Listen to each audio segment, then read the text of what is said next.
whenever items are sent to the respective schools or clubs.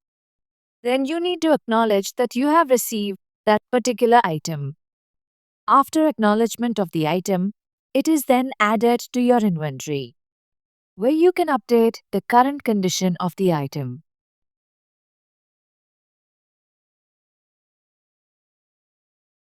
After logging in and syncing the mobile application, click on the Assets module. To acknowledge the receipt of the items allocated and received by your school or club, click on the Assets Acknowledgement Register. The All Records tab will show the assets or items that have been allocated to you.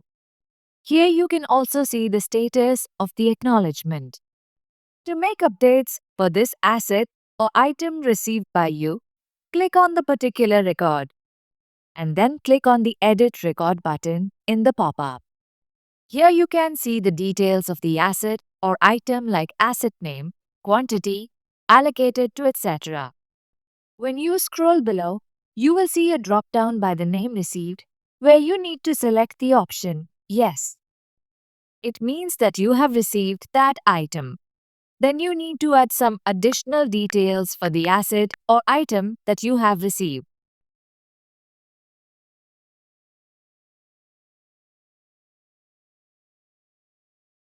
After you have entered all the details, click on the Finalize Form and Exit button. This you can do for all the items that have been allocated to and received by your school or club. After you have made all the updates, you can then sync your mobile application. Then if you check the status of that asset or item in the Asset Acknowledgement Register, it will be changed to Receive.